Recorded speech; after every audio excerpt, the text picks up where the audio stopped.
Election political पार्टियों को election के लिए हमेशा तैयार रहना चाहिए। इलेक्शन एक किस्म का जंग होता है, शादी होती है, तो ये आए दिन नए आते हैं, लेकिन पॉलिटिकल एक्टिविटी करना बड़ा जरूरी है। बिकॉज एक गैप नहीं बना सकते हैं, बड़ी गैप बना नहीं सकते।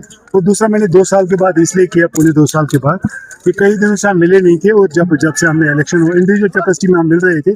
अब मैंने इलाकाई लेवल पे हर ब्लॉक के 6-7 ब्लॉक हमारे हैं नारी खाई तक, इन सब का अलग अलग हर संडे को एक कन्वेंशन रखा है, वर्कर्स कन्वेंशन, ताकि लोग उनसे बात कर रहे हैं, पता चले कौन साथी क्या कर रहा है, कैसे आगे बढ़ना है, क्या करना है, कुछ खामियां हैं, कुछ अच्छाइयां हैं, इन सब का निचोड़ निकाल के अगले वाला रास्ते तय करना। कहने और करने में जमीन आसमान का अंतर है। अभी तक तो बताइए ना, ग्राउंड में उनका इम्पैक्ट क्या है।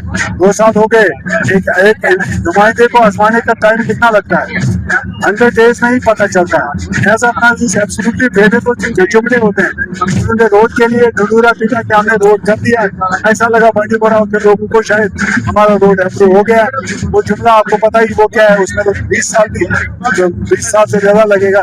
ऐसे ही कहते हैं आप बजट को जो रेगुलरली हमारे पास आती है हर साल उसको आप अगर अपने साथ कर रहे हैं तो वो भी मुझे अफसोस है। वो तो रेगुलर, वो तो कंटिन्यूटी है। बाकी जब कुछ पड़ेगा हम सब बोलेंगे कुछ किया, जब वो कुछ करता है तो हम कैसे बोले वो कर रहे हैं। ऐसा अपना भी एब्सोल्युटली फेल है। और जो इजहार भी करे कि मेरी कोई जल्दी नहीं है, मेरा कोई सुनता नहीं है, मेरे से कोई मुंह नहीं उठाता है, तो मैं उससे एक्सपेक्ट क्या करूँगा। वो डेवलपमेंट अपॉइंटमेंट का सवाल है, बैकडोर अपॉइंटमेंट। दोनों पार्टियों का तरीका कार बतीरा यही था। दोनों ने अपने मंजूर नजर को, चाहे वो पीडीपी हो या एनसी हो, उनको नौकरियां दी एट द कास्ट ऑफ पढ़े लिखे नौजवानों को। आज एनसीपी कोई तमाशा कर रहा है, जैसे वो इसको आउटसोर्स तरीके पे कर रहा है, ऐसे पीडीपी ने भी किया है। हमें तो दोनों एक जैसे लगते हैं। और जो प्लान एनसी इस आउटसोर्स में कर रहा है ना, इससे जम्मू कश्मीर के टैलेंट को वो खत्म करना हो जाएगी, और जो ज्यादतियां फैले हुई है वो दूर हो जाएंगे। हमने उसके लिए काफी हम सबको कुछ इंतजार करना पड़ेगा। तो ऐसा इसमें जोड़ किया गया जो कि नाजायज था, आई एम श्योर वो आगे ठीक होगा। आपको ये सवाल पहले महबूबा जी से करना चाहिए, जिनने पलट चलाए।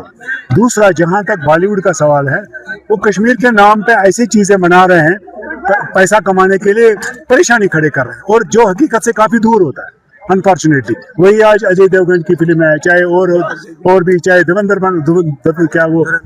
बनाया, उसमें ना तेल है ना हेड है। ऐसी चीजें खड़ा करके इनको लगा ऑडियंस शायद इसको देखेगी, इसीलिए हकीकत से दूर चीजें दिखा दे। कहता हूँ साजिश हो रही है ना, ये बहुत सारी सतह पे हो रही है, कश्मीरियों को बदनाम करो। इसमें हमारे अपने पॉलिटिकल लीडर्स इन्वॉल्व है, इसमें एनसी इन्वॉल्व है, इसमें पीडीपी इन्वॉल्व है, जिनने कश्मीरियों को हमेशा इज्जत का मुकाम देने के बजाय उनको बेइज्जती करवाई है। तो ये हमेशा टाइम उस एजेंट बन के ऐसा कर रहे हैं।